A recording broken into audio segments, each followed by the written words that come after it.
learners, today our topic is collocations part 6. This is Abrahman and you are attending ORC classes of English language.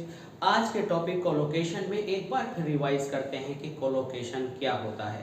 Colocation एक fixed group होता है जिसमें कुछ words होते हैं, एक पर्टिकुलर सेंस में उसको यूज़ किया जाता है, एक पर्टिकुलर फील्ड में उसको यूज़ किया जाता है, जिसमें हम अपनी सोची गई वर्ड मीनिंग के अकॉर्डिंग कोई भी वर्ड सेट नहीं कर सकते हैं। ये कॉम्पिटिटिव लेवल तक बहुत ज़्यादा इम्पोर्टेंट है और एकेडमिक्स में जब भी हम कोई राइटिंग सेक्शन में कोई क्वेश्चन अटेम्प्ट करते हैं या कोई ट्रांसलेशन करते हैं तो वहाँ पर बहुत सारे हमारे दायरे होते हैं जिसके अंदर हमें एक ही वर्ड का मीनिंग अलग अलग तरह से यूज़ करना होता है। एग्जाम्पल के तौर पर अगर हम बात करें तो हमें खोज वर्ड मिला, खोज को लेकर कितने सारे मीनिंग्स होते हैं, कहीं डिस्कवरी है, कहीं लुक फॉर है, कहीं पर आपका इन्वेंशन है, तो कितने सारे वर्ड हैं, कहीं प्रोब इनटू है। तो हर वर्ड को एक पर्टिकुलर फील्ड में एक सम सर्टेन सिचुएशन में हम यूज़ करते हैं, तो हम अपने वर्ड मीनिंग की बेस पर उसको यूज़ नहीं कर सकते। हमें वो सारी सिचुएशन रीड करनी होती है कि कहाँ पर किस वर्ब को किस सिचुएशन में यूज़ करना है। तो वैसे ही आज हम यहाँ पर एक बार फिर सीखने वाले हैं। अगर आपने हमारा चैनल सब्सक्राइब नहीं किया है तो बहुत जल्दी से इसको सब्सक्राइब करें ताकि ये पूरी सीरीज़ के थ्रू आप अच्छी से स्टडी कर सकें। और प्लीज़ लाइक शेयर ज़रूर कीजिएगा और कमेंट सेक्शन में अपनी प्रॉब्लम्स को आप सॉर्ट आउट कराते रहिएगा। यहाँ क्वेश्चन है टू रेक्टिफाई अ मिस्टेक। अभी हमने यहाँ पढ़ा है टू रेक्टिफाई अ मिस्टेक, तो हमें लगता है नहीं कोई बात नहीं, मेरी समझ में आ गया, ठीक है, बहुत आसान है। और to rectify a mistake, rectify means दूर करना या सही करना, किसी मिस्टेक को सही करना। ओके, इट्स ओके, आपको इस तरह नहीं सोचना है। अगर आपको to rectify a mistake mind में सेव करना है, फिक्स करना है, और ये फिक्स करना आपको करना ही होगा, क्योंकि ये आता किस तरह से और कन्फ्यूज़न कहाँ क्रिएट होते हैं ये आपने समझना है।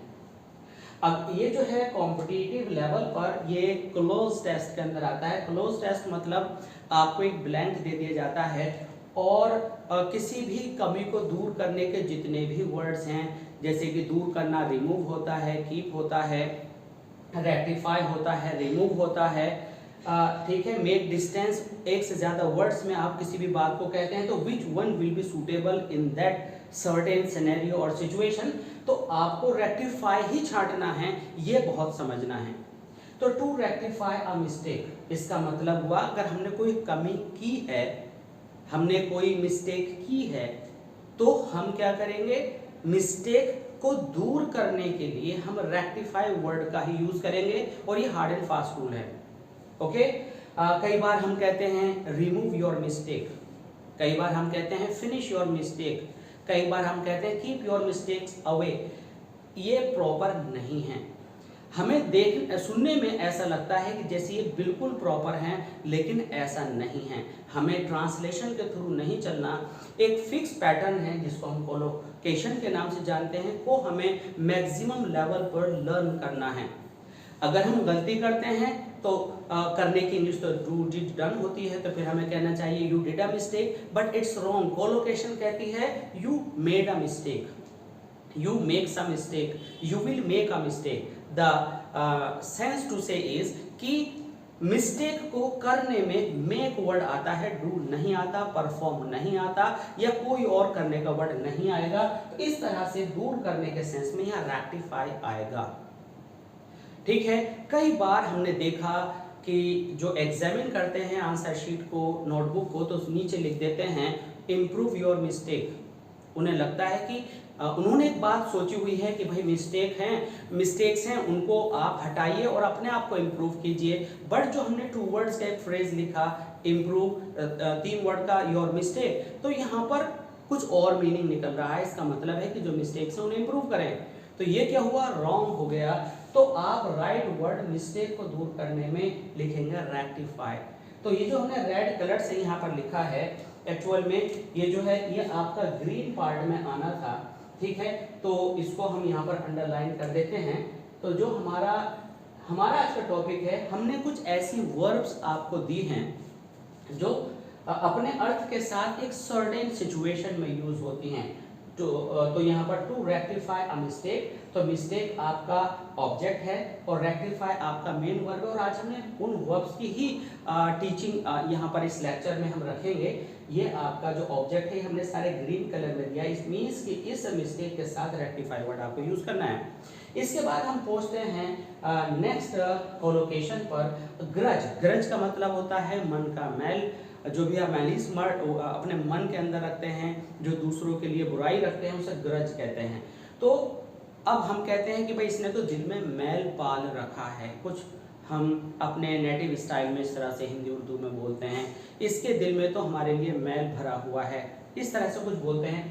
तो भरा हुआ है के लिए हमें फिल नहीं लगाना, हमें यहाँ पर फुल ऑफ नहीं लगाना, हमें यहाँ पर वर्ड लगाना है नर्स। बट आम लाइफ में तो हमें ये पता है कि भाई नर्स तो उस परिचारिका को कहते हैं, नर्स तो उस लेडी को, उस गर्ल को कहते हैं जो पेशेंट्स को जो मेडिसिन से रिलेटेड सर्विसेज में उनको इंजेक्शन देने में हम जिनको डेप्यूट करते हैं, उनको सर्विस पर रखते हैं, तो वो नर्स नहीं है। माना कि इसका जो मीनिंग है वो उस नर्सिंग मेडिकल के सेंस में भी यूज होता है, लेकिन चूंकि ये यहाँ पर नर्स जो है ये एक वर्ब है और नर्स नाउन भी होता है, हमें ग्रज के साथ नर्स यूज करना है, तो इसका मतलब होता है एक तरह से पालना, जमा करके रखना, इकट्ठा करना। तो नर्स अग्रज, जब भी आप मन में मैल को कलेक्ट करने का वर्ड बोलेंगे तो नर्स वहां पर यूज किया जाएगा। आपका collect, keep, have words wrong होंगे तो आपको सही वर्ड सेलेक्ट करने में आसानी होगी। तो यहाँ पर हमने ये सीखा कि केवल वर्ड मीनिंग याद करना इज इनसफिशिएंट, हमें उसका सही सेंस पकड़ना सीखना होगा। Now let's move on to the third, to harbour ill will.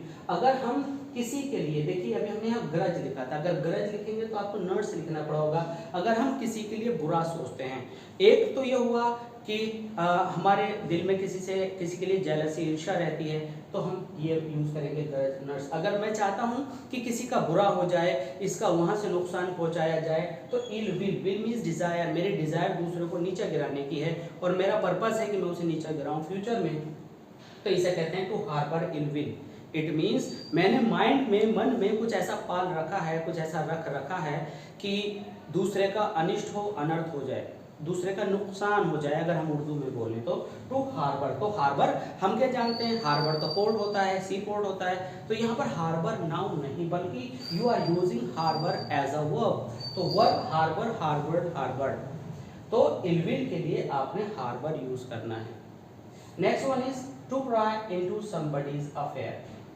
अब प्राय का क्या मीनिंग होता है, ठीक है, प्राय का मतलब होता है एक तरह से दखल अंदाजी। तो दखल अंदाजी को तो हम इंटरफियर भी कहते हैं, लेकिन यहाँ पर झांकना, समझना, कोई पर्सन अपने पर्सनल वर्क को कर रहा है तो हमारा राइट नहीं बनता, मोरल राइट नहीं बनता कि हम उसमें ताका झांकी करें, दखल अंदाजी करें, देखने की कोशिश करें, छिप करके उसे जानने की कोशिश करें।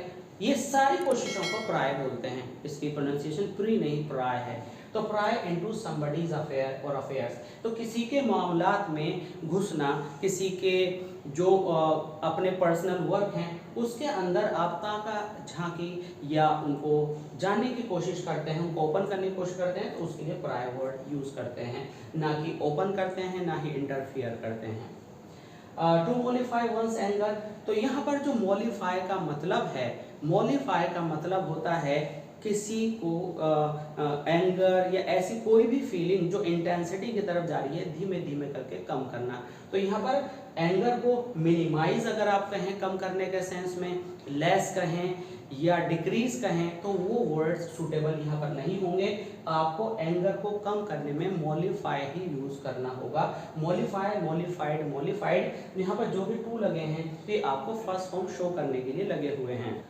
To foil an attempt, foil का मतलब हमें ऐसा रहता है जैसे कि भाई सिल्वर फॉइल आती है, हमने ब्रेड लपेटा और साथ ले गए।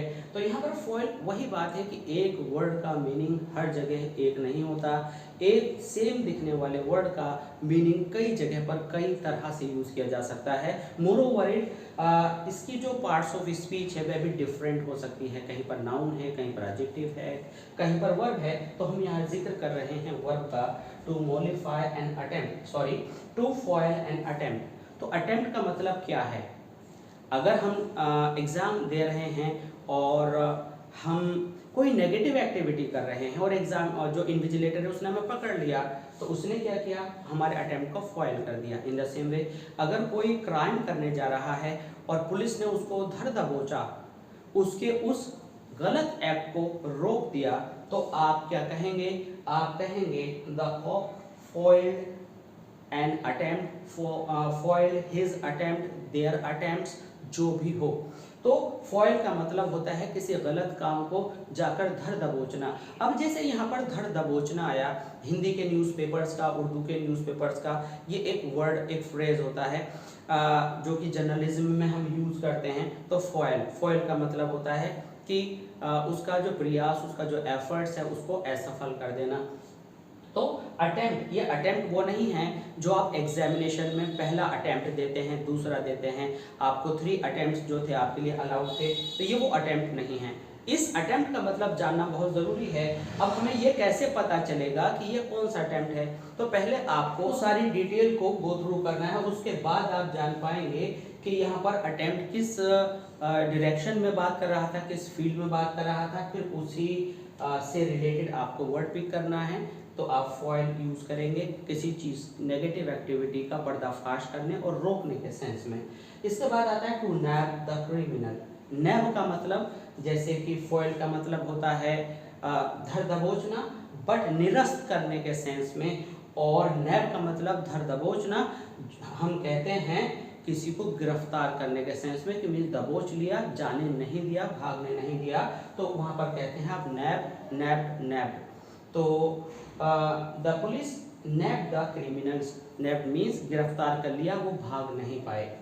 तो यहाँ पर अब आप कहेंगे कि सर हम अरेस्ट भी तो यूज़ कर सकते हैं। देखिए अरेस्ट जो होता है, नैब और अरेस्ट में थोड़ा सा डिफरेंस है।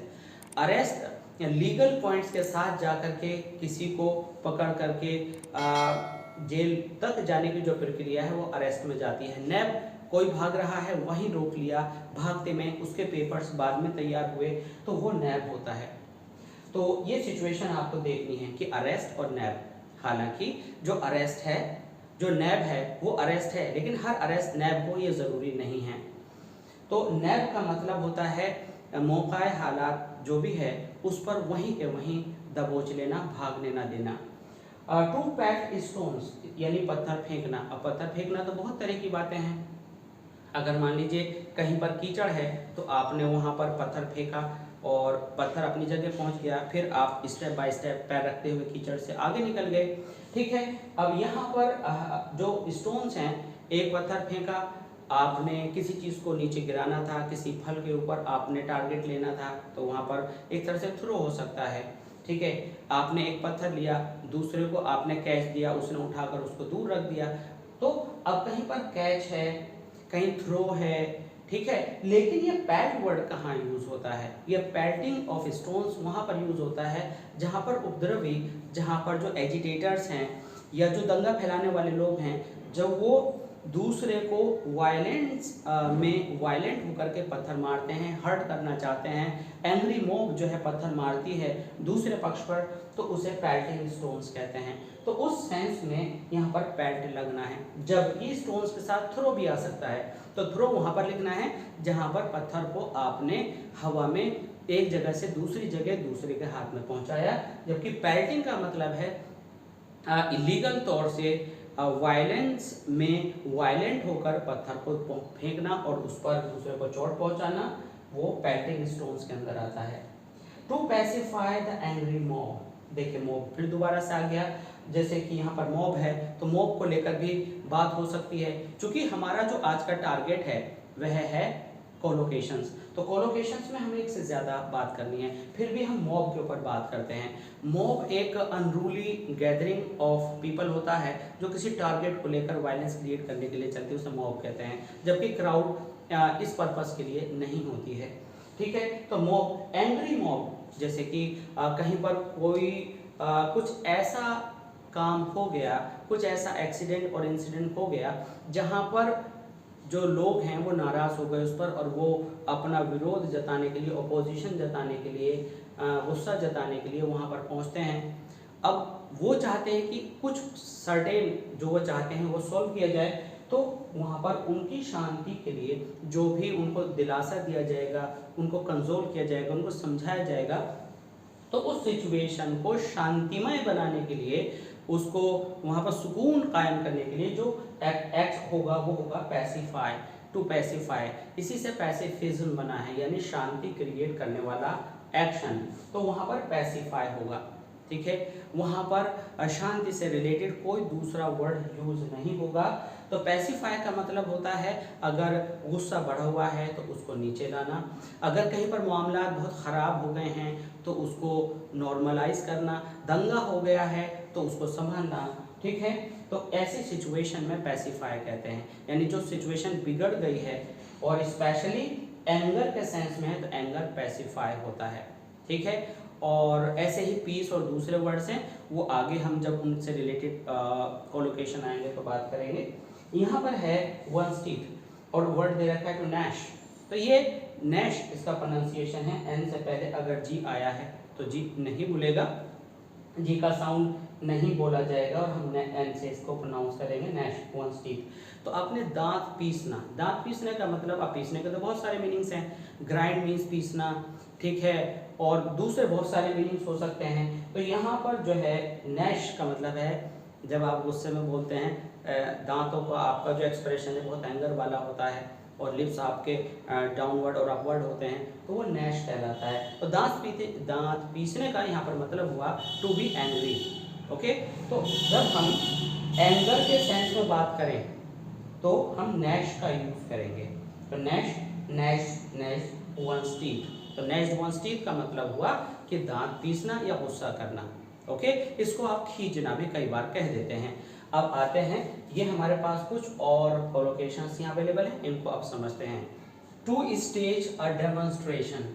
अब डेमोन्स्ट्रेशन क्या होता है? देखिए, आपने सुना होगा कि भाई आप वर्क पर आने वाले हैं, पहले हम आपका डेमो देखेंगे। डेमो मीन्स डेमोन्स्ट्रेशन, कि आप कैसा वर्क करते हैं। लेकिन अब यहाँ पर डेमोन्स्ट्रेशन के कई सारे टाइप हो सकते हैं कि पब्लिक बहुत नाराज है और वो प्रदर्शन कर रही है सड़क पर, तो स्टेज अ डेमोन्स्ट्रेशन, जब एक पार्टी दूसरी पार्टी के लिए नाराज होती है तो वो कुछ किसी एक जगह पर मिलते हैं और फिर वहाँ पर वो जो उन्हें दिखाना, करना, शोर मचाना होता है तो उसे स्टेज कहते हैं। तो यानी शो करना, डिस्प्ले करना, और इससे रिलेटेड जो भी विजुअलाइज कराने का जो उनका अपना तरीका होता है उसे स्टेज बोलेंगे। और स्टेज यहाँ पर नाउन नहीं वर्ब होगा, तो हम कहेंगे टू स्टेज अ डेमोन्स्ट्रेशन। तो हमें ये याद कर लेना है एक साथ, to stage a demonstration, to stage a demonstration, तो हमें याद रहता है। और इसे कई बार रिवाइज करने के साथ साथ हमें किसी सिचुएशन में इसे वन टाइम एटलीस्ट यूज करके भी देख लेना है।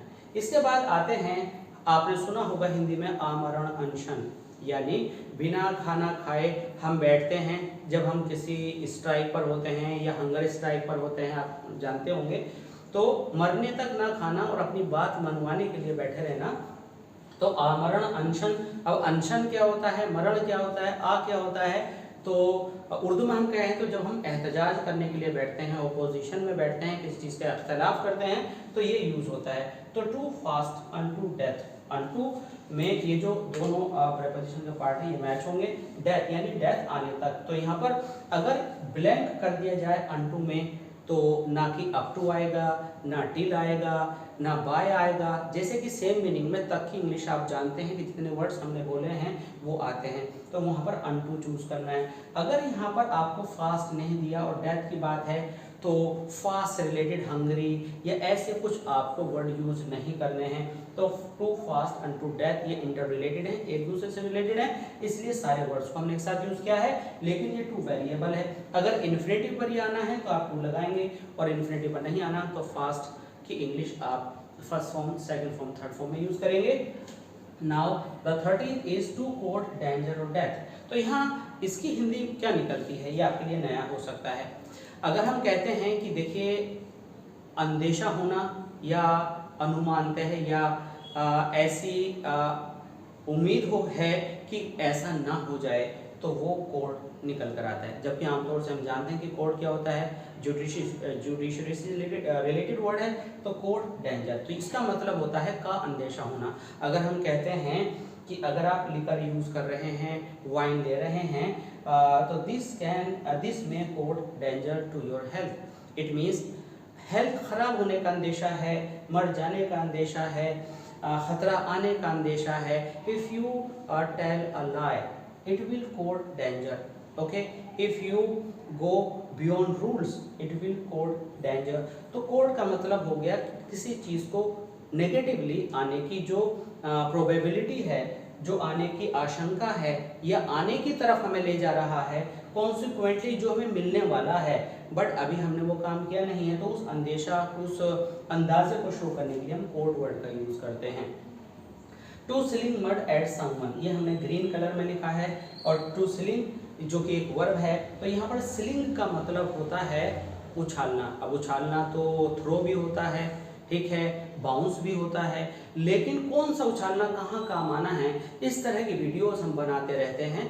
और एक ही वर्ड को लेकर कितने इंग्लिश वाले वर्ड्स यूज किए जाते हैं और कहाँ कहाँ पर उनके क्या क्या मीनिंग्स हैं, उनके क्या क्या सेंटेंसेस हैं, इस तरह की वीडियोस हम लगातार बनाते रहते हैं। उन सब को समझने, जानने और देखने के लिए आप सब्सक्राइब हमारे चैनल को ज़रूर कीजिएगा, ताकि आपकी इम्प्रूवमेंट, इंग्लिश इम्प्रूवमेंट के नाम से मिलने वाले जितने भी लेक्चर्स हैं उनके थ्रू आप अपने आप को इम्प्रूव कर सकें। सिलिंग का मतलब है उछालना, लेकिन जब आप दूसरे की छवि खराब करना चाहते हो, जब आप दूसरे की इमेज बिगाड़ना चाहते हो, तो कहते हैं ना कि किसी की इमेज पर कीचड़ उछालना, तो ये वो सिलिंग आता है, यहाँ पर थ्रो नहीं आता। अगर आप थ्रो बोलते हैं तो थ्रो का मतलब होता है आपने इतनी सारी कीचड़ ली और दूसरे के ऊपर थ्रो कर दी, दूसरे ने कैच कर लिया, कुछ इस तरह का। तो यहाँ सिलिंग का मतलब लिटरली सीधे सीधे हम कहें तो उछालना नहीं है, बल्कि दूसरे की इमेज को स्पॉइल करना है, स्पॉइल। तो यहाँ हम वर्ड स्पॉइल यूज नहीं करेंगे, थ्रो यूज नहीं करेंगे, हमें यहाँ सिलिंग यूज करना होगा, और सिलिंग की आपको फर्स्ट सेकंड थर्ड फॉर्म याद कर लेनी होगी। टू स्टूप लो, अब स्टूप क्या होता है? स्टूप होता है झुकना, ठीक है, बैंड मीन्स भी झुकना है, और कई बार अपनी बात जब हमारी नीची होती है तो हमें झुकना पड़ता है, वहाँ नील भी आता है, तो कई सारे वर्ड्स हैं। लेकिन जब आप कमर से झुकते हैं तो आप स्टूप कहते हैं, उसको झुकने के सेंस में लो के साथ स्टूप आपको वर्ड यूज करना है, स्टूप स्टूप स्टूप, ठीक है। यहाँ सिलिंग था, यहाँ फिलिंग है, फिलिंग फ्लंग फ्लंग। तो यहाँ पर रिमार्क्स, जब कोई किसी पर कमेंट मारता है, ताना मारता है, टॉन्ट करता है, तो रिमार्क, भाई यहाँ तो कीचड़ उछाली, कीचड़ थ्रो कर दी, थ्रो करने का सेंस है, बट लिटरली थ्रो यूज नहीं करना है।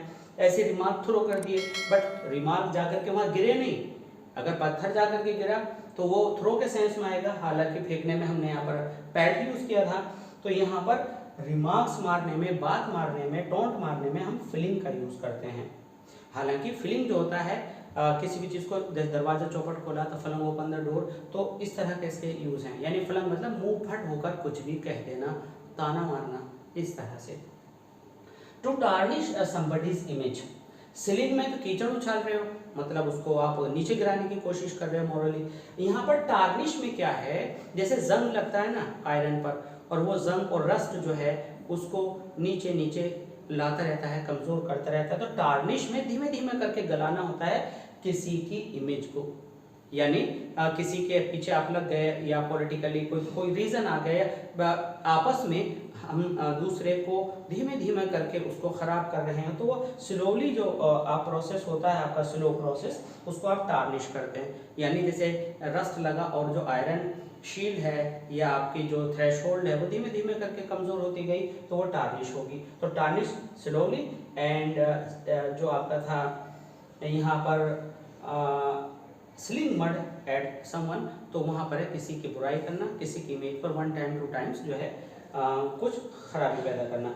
यहाँ पर आता है टू रिफर्बिश, टू रिफर्बिश, ये यहाँ पर ई नहीं आएगा, यहाँ पर आई आएगा। टू रिफर्बिश इमेज, तो यहाँ पर टू रिफर्बिश का मतलब क्या है? यहाँ पर इसका मतलब है जैसे कि मान लीजिए किसी ने किसी की इमेज टार्निश कर दी, पब्लिक उसको गलत समझने लगी, तो अब जिसकी इमेज खराब हुई है वो अपनी इमेज को साफ दिखाएगा, वो कुछ और अच्छे काम करेगा, यानी अपनी इमेज को वह अच्छाई के सेंस में अप ला रहा है। तो वो जो इम्प्रूव कर रहा है अच्छाई में, तो उसे रिफर्बिश कहते हैं। कहीं पर कोई ख़राबी आ गई फ़ोन में, किसी गैजेट में, तो आपने ऑनलाइन मार्केट में देखा होगा कि भाई रिफर्बिश्ड सेट्स हैं सेल फोन के, तो इसका मतलब है पहले कुछ ख़राबी हुई होगी, उन्हें सही करके एक बार फिर जांच परख करके आपके सामने लाया गया है, तो रिफर्बिश वहाँ से याद कर सकते हैं। इसी तरह से इमेज के लिए भी रिफर्बिश आप लगाते हैं। इमेज खराब हो गई थी, फिर आपने धीमे धीमे सुधारा, अपने आप को, अपने एग्जिस्टेंस को प्रूव किया, और फिर आपने लाइफ में, अपने बिहेवियर में एक अच्छापन लाए, और आपने पुरानी कमी को छोड़ दिया और अच्छाई को रिकवर कर लिया, तो वहाँ पर हम कहते हैं रिफर्बिश्ड इमेज। यहाँ पर इम्प्रूव जैसे दूसरे वर्ड्स आप यूज नहीं करते हैं। तो इतनी पर्टिकुलैरिटी, इतनी सही तरीके से सही जगह पर सही वर्ड का चयन करना, उसको सही टाइम पर सही फ्रेज के साथ चुनना, किस सिचुएशन में आप बात कर रहे हैं उसके लिए सही वर्ड को आपको चूज करना आपके लिए बहुत इंपॉर्टेंट है अच्छी इंग्लिश करने के लिए। आई होप ये कोलोकेशंस के जितनी भी पूरी एंटायर सीरीज है आपके बहुत काम आने वाली है। तो इस तरह से एरर से रिलेटेड, कोलोकेशन से, वॉइस से, नरेशन से, जितनी भी ग्रामर के पार्ट्स हैं आप हमारे चैनल पर सभी से रिलेटेड वीडियोस देख सकते हैं और अपनी इंग्लिश को इम्प्रूव कर सकते हैं फॉर फ्री। तो बने रहिए हमारे साथ और सब्सक्राइब कीजिए और ऐसी क्लासेस ऑफ इंग्लिश लैंग्वेज को, एंड प्लीज़ लाइक कीजिए, शेयर कीजिए एंड कमेंट कीजिए। कमेंट के थ्रू अपनी प्रॉब्लम्स को दूर कीजिए। लाइव क्लासेस के लिए हमें अपने टॉपिक्स आप बताएं और जो लेक्चर्स आप चाहते हैं वो बताएं, जो कि अपलोड कर दिए जाएंगे। मिलते हैं जल्दी। Thanks for being with us. Thanks a lot.